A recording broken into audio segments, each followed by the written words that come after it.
Bu, sebenarnya saya sedikit informasi kalau misalkan kita bakal mengadakan rapat rutinan bersama pihak puskesmas. Gimana kehadiran Ibu? Apakah Ibu bersedia?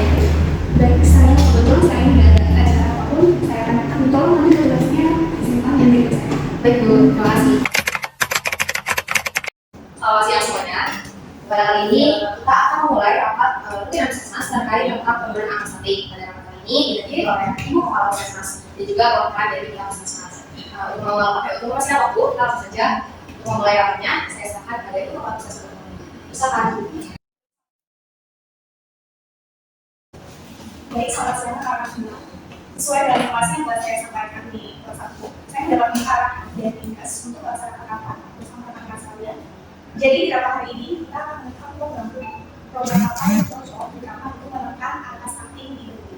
Nah, untuk menekan program itu, kita harus terlebih dahulu mengetahui kira-kira faktor apa yang memiliki dampak besar terhadap peningkatan angka stunting. Dari rekan semua silakan terlebih dahulu ingin menyampaikan dengan baik, itu terima kasih atas waktunya. Di sini untuk pola hidup sendiri itu ada 4 faktor Bu yang menyebabkan kenapa stunting ini terus meningkat. Yang pertama itu ada perilaku hidup tidak sehat. Kayak misalkan mereka makanannya masih kurang, lalu ibu hamil tuh kadang masih ada yang tidak memeriksakan diri rutin. Lalu yang ada itu ada lingkungan yang gemuk. Nah, kalau ditekankan di Bendung sendiri masalah lingkungan adalah masalah sampah. Jadi tidak ada tempat pembuangan sampah yang satu tempat gitu. Jadi kayak setiap RT RW itu buang di sembarang tempat. Jadi itu membuat lingkungannya terkena di badan dan itu kurang baik juga kan karena buang sampah bisa mengganggu untuk kesehatan dan keluarga itu sendiri. Lalu yang ketiga itu ada pengurangan sanitasi air. Mungkin untuk faktor sendiri itu kurang lebihnya gitu Bu. Selanjutnya itu untuk bagian gizinya akan dijelaskan oleh Najila. Nah, yang tadi sudah dijelaskan oleh saya, masih terdapat kendala mengenai status gizi balita stunting. Nah, kendala pertama itu masih ada balita yang belum memiliki BKM atau BPJS gitu. Nah, yang kedua itu masih terdapat sebagian masyarakat yang belum memiliki jalan sehat. Nah, yang ketiga masih terdapat balita yang orang tuanya itu belum melakukan belum mengantarkan anaknya ke posyandu untuk imunisasi, jadi belum melakukan imunisasi. Karena mungkin orang tuanya itu belum menotis akan pentingnya stunting bagi si balita ini gitu. Nah, yang keempat itu masih ada anggota rumah tangga yang merokok di sekitaran balita tersebut. Nah, yang kelima masih ada penyakit penyerta dari ibu hamilnya sendiri seperti kayak kecacingan atau tuberkulosis gitu. Kemudian terkait sanitasi air, dibandingkan kebanyakan masyarakat itu masih menggunakan air sumur dibandingkan dengan pump, karena dalam penggunaan pump itu terlihat lebih mahal. Dan selain juga ada di beberapa tempat di dunia ini yang airnya itu terasa asin karena dekat dengan laut. Dan sebelumnya juga sudah ada solusi dari pemerintah terkait adanya bantuan dari PDAM. Namun karena masyarakat itu mayoritas menggunakan air sumur, sehingga mereka lebih memilih untuk menggunakan air sumur yang mereka punya dibanding dengan bantuan dari PDAM.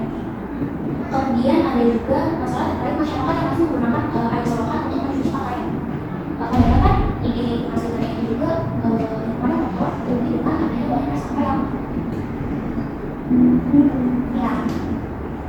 Baik, dari berbagai faktor penyebab stunting yang saya katakan dapat saya simpulkan bahwasannya faktor penyebab dan adanya peningkatan stunting di dunia itu karena kurangnya kesadaran terhadap dunia dari masyarakat terhadap kebersihan, di mana banyak masyarakat yang masih kosong sembarangan, kemudian masih terdapat masyarakat yang mencuci pakaian disebabkan yang mana airnya itu sangat kotor.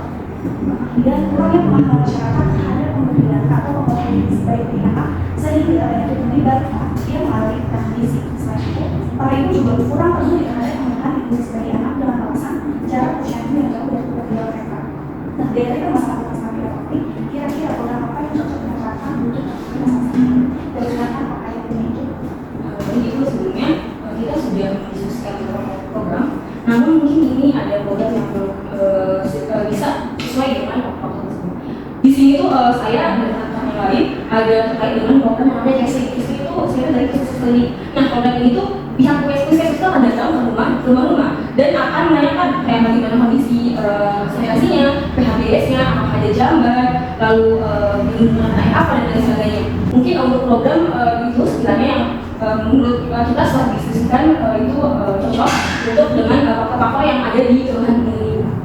Baik, saya kira programnya cukup baik untuk sesuai dengan masalah-masalah yang ada di sana.